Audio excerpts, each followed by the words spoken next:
Hello everyone, this is Kat, and welcome back to the channel. And today we'll be playing MechWarrior Online, and specifically we're going to be piloting the Fafnir-5, which is one of my favorite mechs, probably one of the highest playtimes of all my mechs. It's like playing with the single one. And the specific one is the FNR-5, which carries by default, and I have actually not changed it, the default loadout, a pair of heavy Gauss rivals. A pair, so you get two. I did do some other modifications. I now carry 3 ER medium lasers, still have the ECM, but with a total of 70 rounds of ammo. And that is with ammo tweaks. Normally you would have 50 rounds of ammo in total, so 25 per gun, but thanks to the full ammo tweaks you go up to 35 per gun. And believe me when I say that's enough for pretty much any confrontation. Even the 50 shots per gun pretty much always does the job.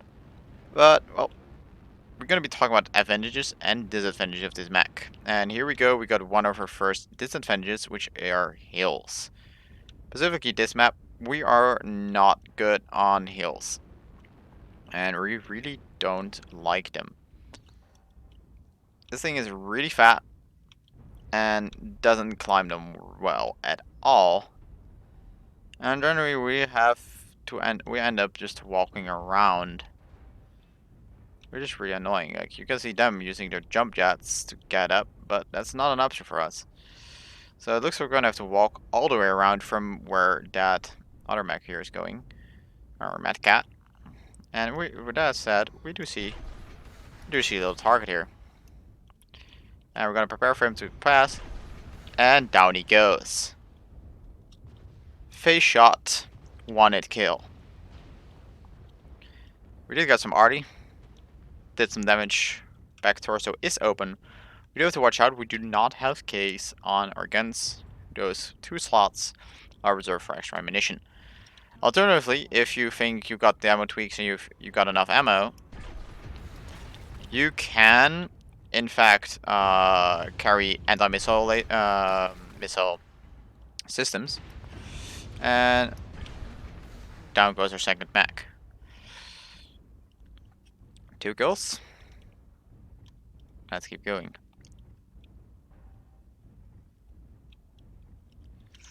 This thing can actually be a really scary light hunter, with the fact that you can one-shot pretty much any light mech's legs. And well,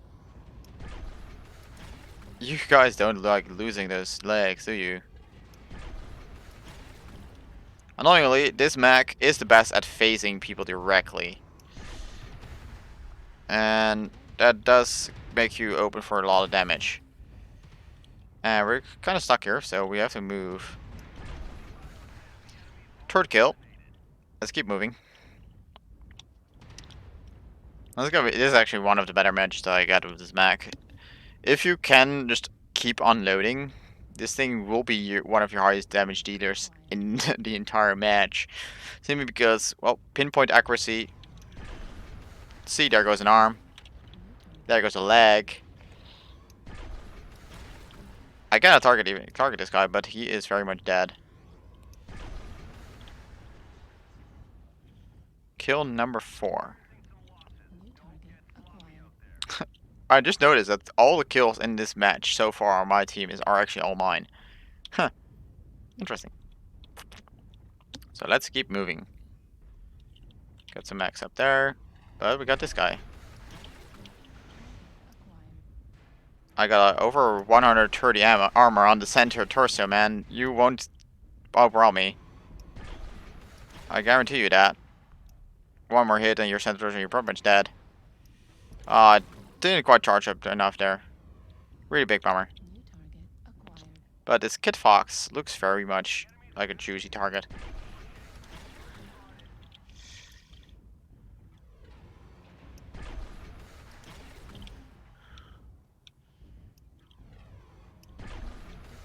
Down he goes. Next up is Hotel. See where he moves. I want to intercept this dude. He's badly damaged, so I should be able to one-shot this Raven. And down he goes before I even can finish him. So you're to check the left. We're at currently 10. That makes 11. And the last guy will probably die soon. He's at Delta 4. He has 2 lights behind him. So it doesn't look like we'll be able to do much more damage now. That's it. We still have 34 rounds left. So we basically shut up half our ammo storage. So if you had 50 rounds, you would still have about 4. Yeah, you would have 14 left. Again, you'll be fine with like taking 2 less stuns if you got the ammo tweaks. There's a Timberwolf. Still with quite a lot of health left. That does help. Opening up that center torso. Again, the pinpoint accuracy, if you can aim with these guns, is ridiculously good. But do respect the slow torso twist speed of this mech, so aim in advance if you can. And now he's dead because I can actually have a clear shot on him. But he dies before I can even do so. So the bonus, win.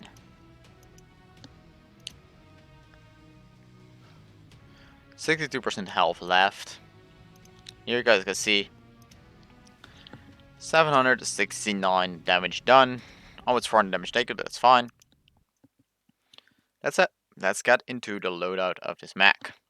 Again, first up, I'm gonna go to the store and give you guys the standard loadout of this mech, because it's actually rather similar in a way, but I did do some pretty significant changes at the same time. So if we go to the store and check assault and Fafnir right there. FNR-5. It comes in at 11,150,000 credits. But if you happen to get a 50% off event, definitely go get it, because it's definitely one that's worth it. And that's viewed in the Mac Lab. So you can see double heavy Gauss, your medium lasers, and a medium pulse laser in the center. Center engine. Then the 8 tons of ammo. And no heat sinks in the engine. There's a 300 engine. ECM. 2 cases. You see the overall armor layout. 68, 68, 84, 84, 72, 20, 70, 20, 114, 32. Let's go to ours. We strip away all the rear armor, only leaving 11. I wanted to go for 10, so I had 86 health in here, but for some reason it automatically goes to 9. So I just kept it 11 because just keeping it one number higher means that whatever happens, if any like 4 AC-20s would hit me right there, I wouldn't die, because I have 1 extra health there. So that's the least thing that I can do, is like just make sure I have at least 1 more health than a certain amount of numbers. So in terms of the left side torso, more health than 60. So I'm at least saved from like 6 AC-10 shots or 3 AC-20 shots, etc. I still got a lot of side armor on the arms, because I just really noticed that you don't quite need them. See, with our legs, like, you don't really need that much armor there. You almost always get center torsoed or side torsoed. You pretty much never get your arms cut off, because your arms are really, really small in comparison with your body. And like, because of that, you can just like be okay with only 57 health on each side. And with all the removal of the rear armor, I can just really beef up the frontal armor. You got 150 health. And with the extra structure, it makes over 220 health on the front center torso. And yeah, you can also see the extra bonus armor enhancements here, which are really nice to have as well. My version does come with 2 double heat sinks. You go from a pulse laser to a medium laser. So medium pulse laser is of course 2 tons, and your mid laser is only 1 ton. So you save a ton there. And with the cases replaced by heavy Gauss ammo, you gain a ton. So with that, you are tonnage neutral. But I managed to like squeeze out 2 tons 4 pair of heat sinks, so I would never run hot with this build. Even on the hottest maps, this thing stays cool even when you're, again, where you're firing all your 3 ER-MET lasers and your Gauss rifles all non-stop. Doesn't matter. You're fine. That said, if you do have your arm and ammo tweaks, you definitely do not have the need of those 2 ammo slots. So what you could do is load an AMS and 1 singleton of AMS ammo. Singleton of ammo gives you 2,200 rounds, which is not really that much, but you're at an investment of 204,000 credits, you will reduce the amount of missiles around your teammates. I mean, you're already at an ECM loadout, so at 120 meter radius from you, you basically make the target range reduction 30% by the base. So enemies that could normally be able to target you 1000 meter can now only target you at 700 meters or less. And in my case, to some bonus tweaks, I have an additional 45%. So if people originally at a 1000 meter targeting range, now only have 250 meters before they can target me or anyone in this 120 meter radius. And that is because of my skill tree. So we're just gonna put these back. Go back to the ammo, heavy Gauss. I just want to make sure I have enough ammo for any situation, even if it's prolonged combat or whatever, that where it lasts like 10, 15 minutes. I do not want to run dry in this build, especially if I become trigger happy. Well, this is what my solution is. If I have some spare credits, though, I will probably end up upgrading to the anti-missile system because I can then beef up the armor again. Because you are actually playing with 2 tons here, but the AMS only a half a ton, and the AMS is only 1 ton as well, so you end up having half a ton of extra tonnage which you can put in your arm and leg armor. Again, 80 health on the legs. You are talking about so much leg armor and so much leg structure. Your legs are not gonna get cut down before you actually just die straight up. So that's not really anything to worry about. So let's head to the skill tree. And you can see I have a lot of skill nodes. Nothing on mobility, nothing jump bets, nothing in operations, and nothing in auxiliary either. I don't really see the need for actually consumables.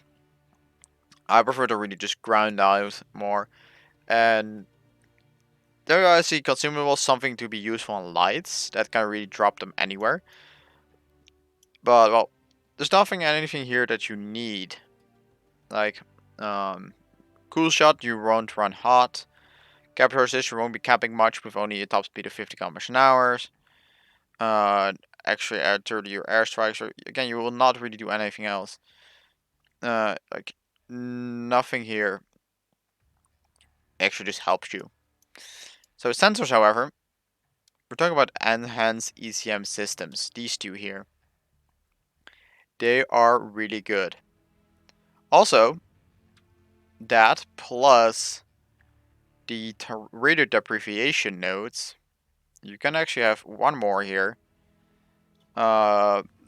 Which I did end up not using because I went for the advanced zoom. Like you can either go like not take those and take these 2 instead. You have that option. But I do enjoy having the zoom occasionally if I really want to snipe. So that's where I went for. But these 2 here, together give that 45% extra ECM efficiency, which is just so nasty because enemy long-range missile boats, they just hate it because I just cannot acquire any locks except within their pretty much minimum range. Like, of course, IS long-range missiles have that medium range. Clan long-range missiles do not have a medium range, but it pretty much negates any effectiveness from long-range missile boats on the IS side.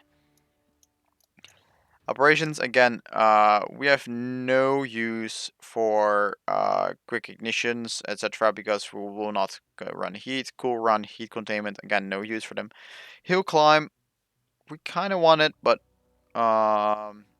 like at the same time, we just generally get blocks. We don't really necessarily slow down as much. And yeah, so we're not really investing that. Jump dash, we don't have access to that. Mobility, well, don't bother increasing the speed of something that just doesn't have any. So you cannot improve on 0 speed. So that's the sad thing. So then we go into the survival tree and going with shock absorbance for fall damage since AMS overload. I mean, it can be useful if you unlock it once you actually get the AMS. It's definitely not something you need. So we got a large amount, like, overall skill tree. We only have 4 nodes that we don't use, so you can just take everything in general and just uncheck a few nodes just to make sure you don't go over the limit. And now we go into our firepower tree because that's where we got a lot of stuff in. A lot of range, And we got magazine capacity, which is a really must-have. Gauss charge, which is another must-have. Here's another Gauss charge and another magazine capacity. Those are the 4 nodes to focus. That's it. After that, what we did is get some laser duration nodes along the way. We got some cooldown nodes as well to just slightly increase our fire rate, which we don't really need. So what you could do is like increase velocity.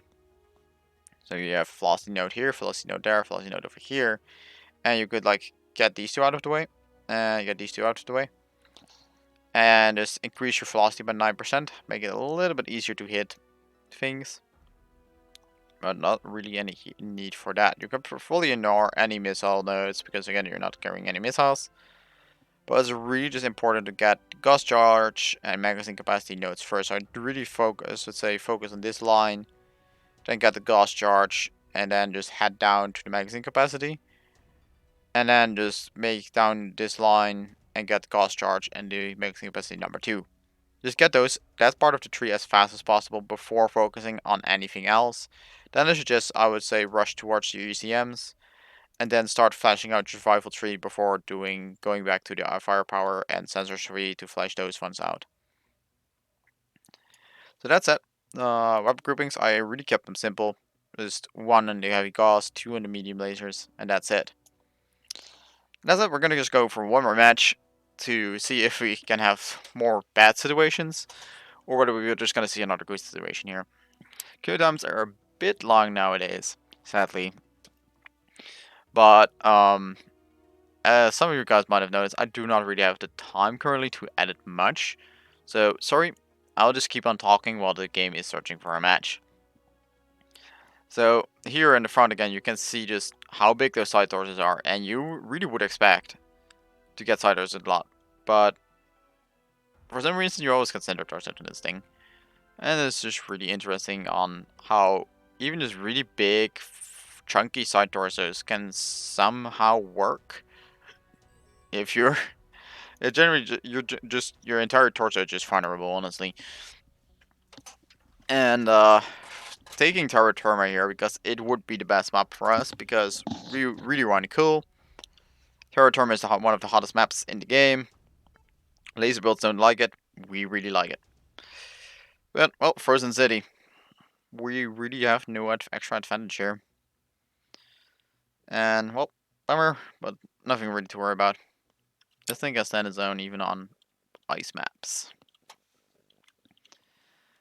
It's just one of the big advantages of these maps is this map can really stand its ground on any map. Always is a place to be medium range or long range on maps like these. And long range, I'm just talking about 700 meters or something. About the limit of your medium lasers. You don't really want to go out further because then you will lose out on a bit of DPS. So here comes the loading screen. I gotta wait for people to connect up before saying we're good luck and fun, so once they'll connect, here again we get that mandatory never to miss bit of good sportsmanship. And it always wakes up other peoples that might have voice connection, because voice chat is actually really common thing in this game. You really get a lot of voice communication, which is really nice for teamwork. So here we go. Good luck. Have fun, everyone. Let's see if anyone replies. Sometimes in these pub matches, you don't have any reply, like right now. Can be a bummer. But I cannot really focus too much on teamwork because, again, I'm talking to all of you guys.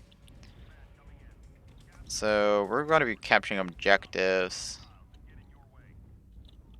Assaults, let's take Epsilon. And then head towards Theta. And let's take our thermal vision because, well, it's a really cold map. And we'll get a lot of visibility here.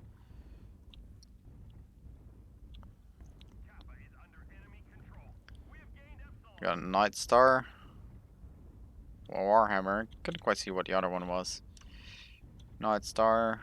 Okay, there's a Mad Cat 2. 2 Model 2. It's for a really funny name. So we're now just heading to Theta. I'll probably just stay up top while the other guys cap, as I at least have some control over the battlefield.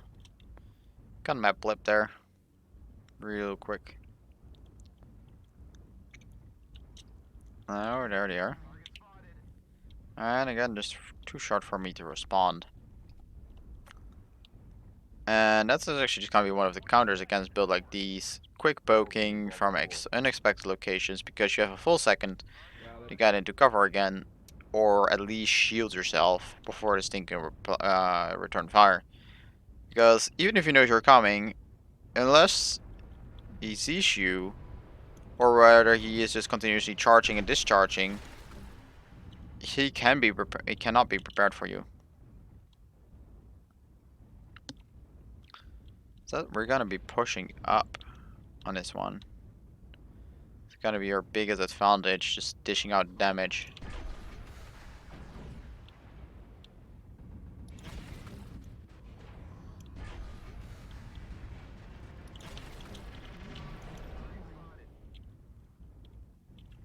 Grasshopper is dangerous. He has ace, and he has a rotary gun.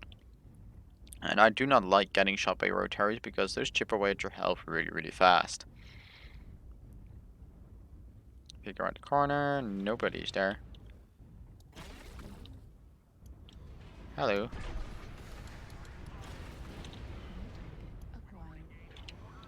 He took a big hit in his right side torso.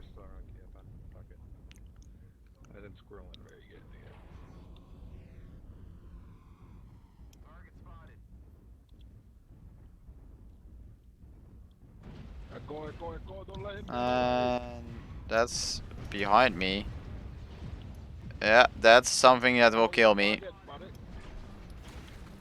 A dire wolf getting behind me. That's death.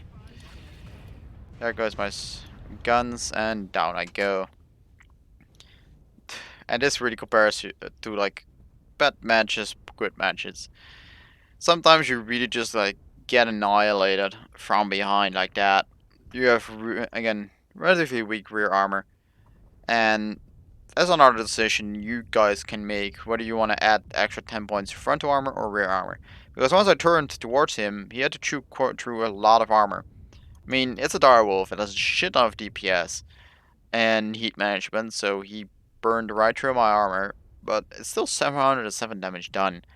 So that's because, again, he chatted through all my frontal armor. I could, and I just turned as fast as I could.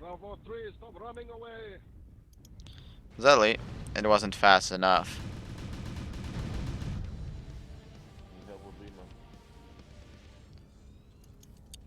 So that's that. That's pretty much it for today, guys. I'm just gonna go back to the hangar, and yeah, this really displayed this mech a lot. It's in a way, it can be a glass cannon because this thing is very much open for backstabbing for anything that is not a very light or medium mech. If any heavy or assault gets behind this thing, it is very, very dead. Simply because it's not responsive enough to really prevent people just to shoot through the rear side's armor. And again, just like nuke the guns. But again, then you have another option if you want. You guys can you can always take 5 armor less on the CT and then bring extra 5 armor on the rear. So another option that you can make if you guys so wish. If you guys end up getting this mech for your own. I decided to, well, really play on the strength of this vehicle and keep the frontal armor as strong as possible. That way, if anything happens, then, well, I won't really be screwed up too much. Because I can always just face the strong side to my enemy. I have to face my enemy to shoot my guns. And to not get a giant surface of center torso. So I always have to face right at them. Which means I can really spread the damage across all of the frontal pieces. And again, this is why I just keep all the armor on the front. So that said, that's all I got for today, guys. I really hope you all enjoyed this video. And overall, I'm just gonna really quickly show you guys the other mechs that I got in the arsenal. And if you guys want to see any of these, and by the way, these invalids are all because all of my light mechs are using the same engine and they are interchangeable. That's why I just keep hopping them over if I end up using any of these three. So don't worry about that. This one also has an interchangeable engine, but in this case with the Kodiak. So yeah. If you guys want to see any of these mechs, comment down below. And I will see you guys on the next one. Bye guys!